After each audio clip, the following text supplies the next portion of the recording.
Vil I filme? Ja. Vi har i den her uge haft projektet Skibsfart, og vi har så været i en gruppe, mig og Lars og Peter, som står her med efternavn. Det er meget fint. Jeg har så fået til opgave, eller valgt opgaven, som hørte sammen med faget idéhistorie. Det skulle skrive et brev. Det skulle være 2 sider, og det skulle være konsekventisk, og det skulle omhandle disse 3 bedste containerskibe, lastbiler og dieseltog. Og det skulle skrives til Ministeriet for Forskning, Innovation og Videregående Uddannelse. Det skulle være et forslag, opremsning af en masse ting omkring CO2-udslippet via de her 3, og hvad Danmark som skulle fokusere på, hvad vi skulle gøre bedre og så videre for at nedbringe vores CO2 for i linje med vores mål om at nedsætte CO2-udslippet 50% i 2020 eller. Det er helt klart, at man sige, at containerskibet det er det bedste. Hvis du har et fuldt containerskib med ca. 10.000 container, så udleder det altså kun 10 gram CO2 per ton per kilometer. Det bliver flyttet.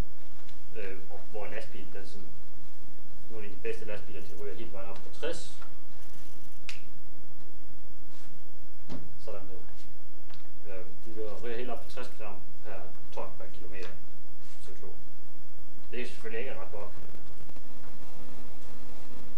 Skibet har jo selvfølgelig den store ulempe, at det kan kun sejle på vand, og det går ikke lige så hurtigt som en lastbil eller et tog.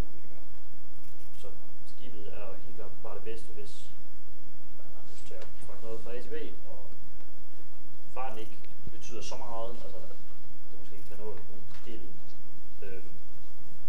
Der er så også der er en risiko for, at containerskibet simpelthen taber de øverste container.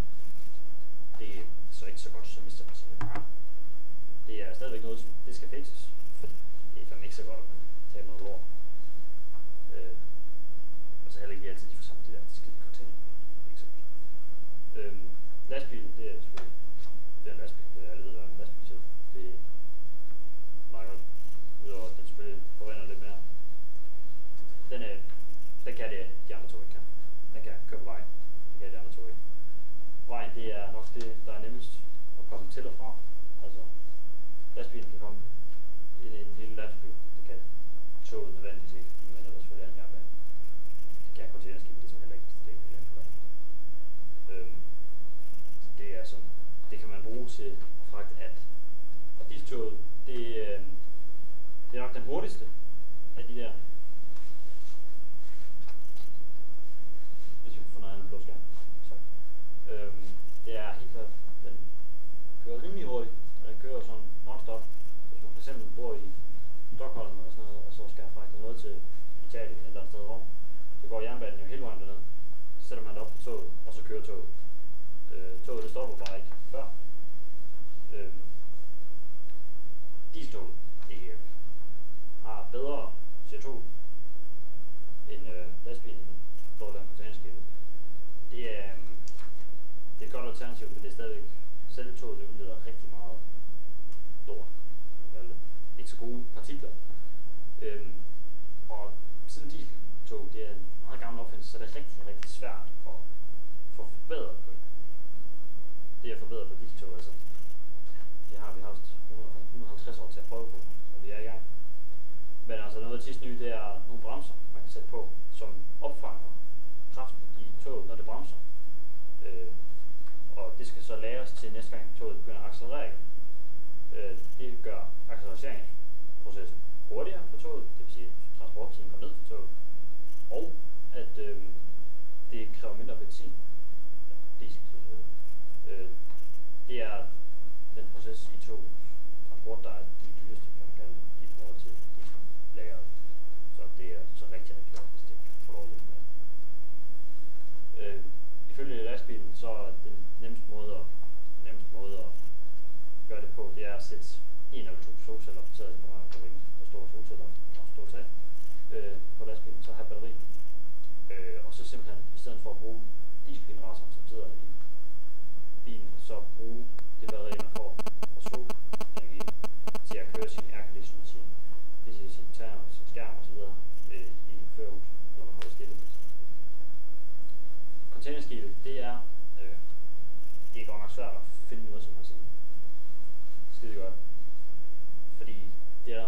det har folk ansat til. Det er der folk, der sidder og laver hver dag for at finde noget. Så altså, udover at hvis man tænker farten med cirka en knop, så reducerer man også CO2-udslippet med 3%. 3% det er meget et stort spil. Så alle de løsninger, som sådan er kommet frem, og man kan finde offentligt, de har enten for store konsekvenser i at være upraktiske, at tage for lang tid at slå op og ned, eller så videre, men også sænke, gøre transporttiden for langt på skibet, så det kommer til at tage alt for langsomt. Så det er på yder konkurrence. Det kan man bruge sig. Så altså, hvis Danmark skal nedsætte det, så skal vi jo prøve at sætte noget på containerskibene, hvis det skal fra København til Esbjerg. Men det bliver nok lidt svært at få fyldt det op, og så stadigvæk tilfredsstille kunder med transporttid. Dieseltoget, det bruger vi allerede. Det er en rigtig god idé i form på lastbilen. Men det kan vi godt bruge lidt mere, og så kunne vi i hvert fald få installeret de der bremser. Det vil være rigtig godt. Så har jeg taget matematikdelen. Ja, og der er rimelig mange spørgsmål, som jeg har googlet og fundet ud af at besvare alle de der ting der. Og det første spørgsmål er, hvor lang tid tager det for skibet at sejle fra, til der som ikke kan finde udtale, til Spanien? Der er 8.500 km, det får vi at vide i opgaven. Og via Google Mærsk hjemmeside har jeg så fundet ud af, at den normalt sådan sejler rundt med 50 km i timen. Udregningen for det her, for at finde ud af, hvor mange altså hvor lang tid det tager, det er jo så afstand divideret med fart og lige med tid. Så jeg har taget 8.500 km divideret med 50 km i timen, og så får jeg til 170 timer rundt regnet. Det var sådan, kommer et eller andet. Og det er lidt over 7 dage.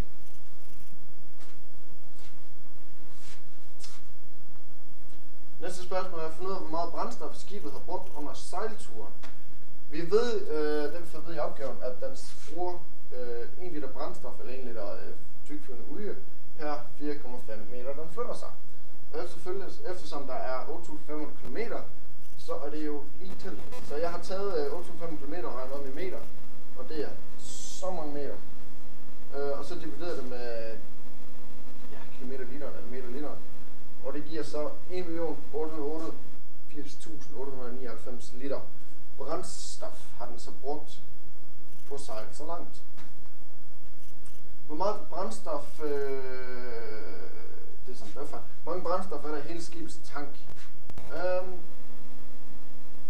Hvor meget brændstof fylder det i skibets tank i hvert fald. Der kan være 150 ton tykflydende olie, har vi fået at vide gennem Mærsk. Vi simpelthen ringede til dem og fik fat i sekretæren, så sagde hun det. Hun ville ikke opgive det i liter, fordi det er noget med konkurrence at gøre sådan lidt. Men det har vi så regnet ud. Og så har jeg fundet tykflydende olies densitet, og den er på 1010 kilo per kubikmeter. Fordi det her er tons og gange med 1000, og så bagefter dividerer med 1000, fordi så får du det kubikmeter. Og så tager du kubikmeter gange med densiteten, og så får du meget olie eller brændstof, der kan være i tanken. Og det her det er formlen og udregning og alle de der ting der. Og her har du så sparet 151.500.000 liter olie, kan der være i tanken på Emma Mærsk.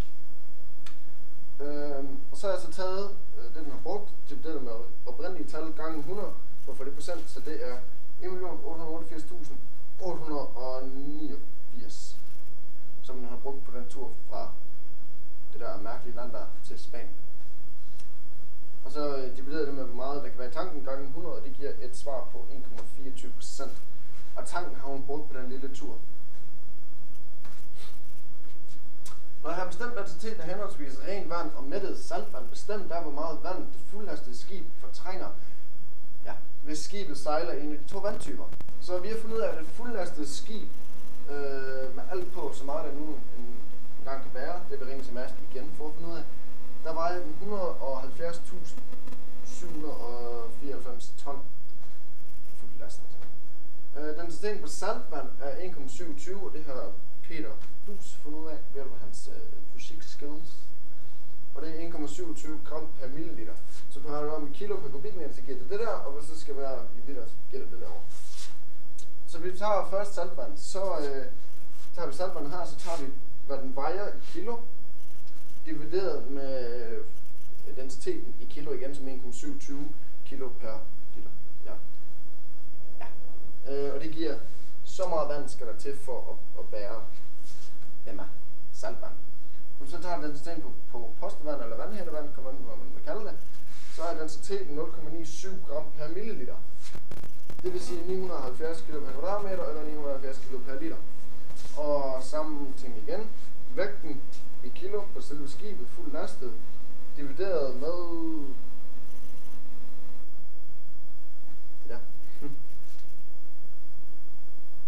er lige med så mange liter vand skal der til.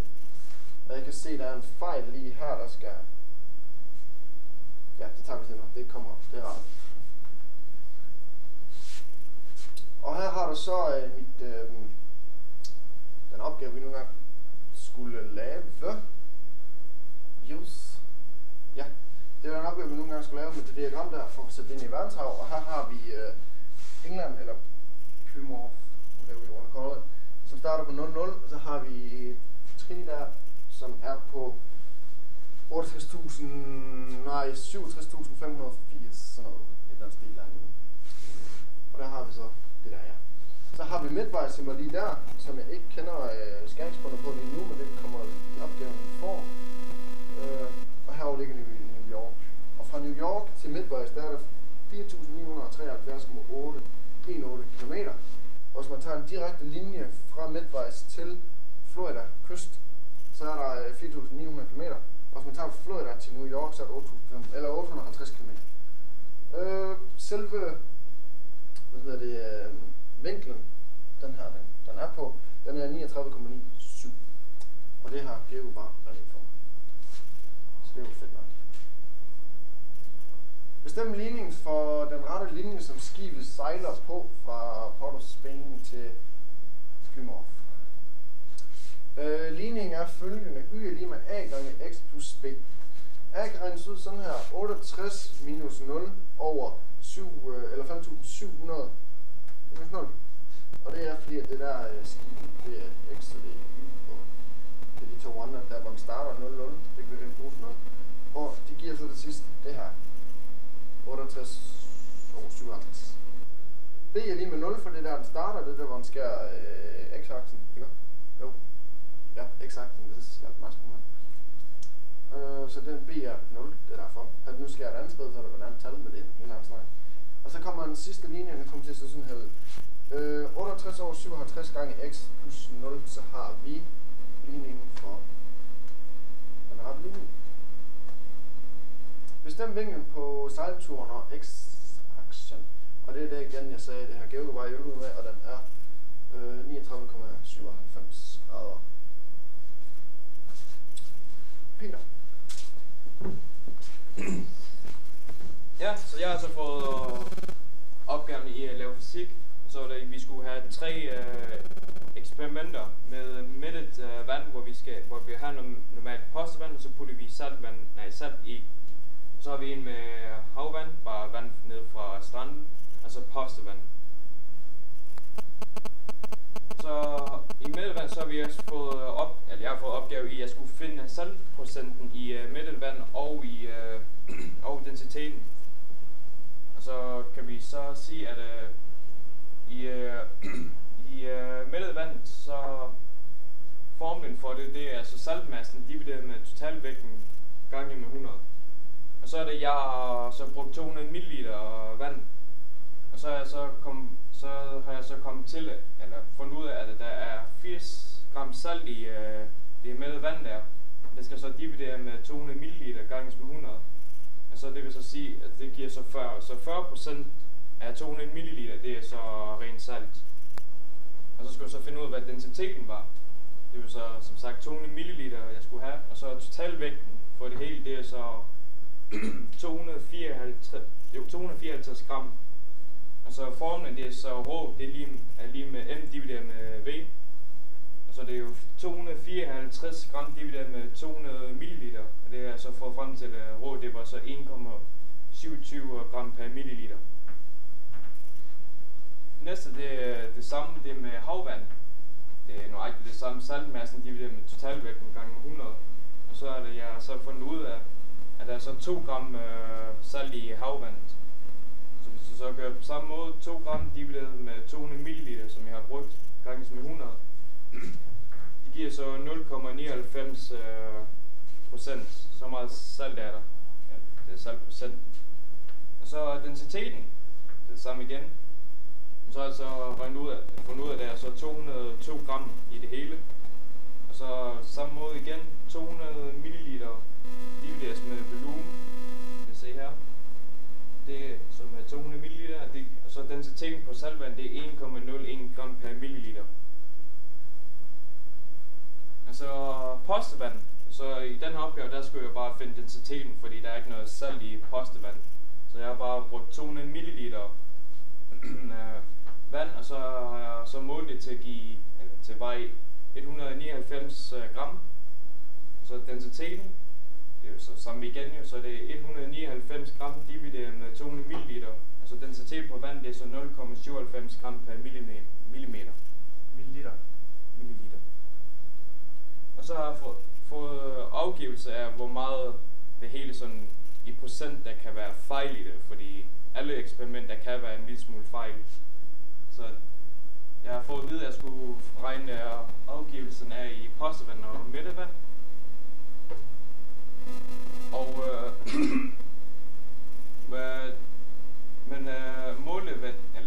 måleværdien er, det er jo 0,77 gram per milliliter. Og tabelværdien, det er så 0,98 gram per milliliter. Og så formlen for selve afgivelsen, det er så tabelværdien minus måleværdi divideret med tabelværdien ganges med 100%. Og så faciten, det er så 2,8% af den her forsøg, der er fejl jo. Så det er jo rimelig lavt, så det er rimelig godt gået, det her. Og det samme skulle jeg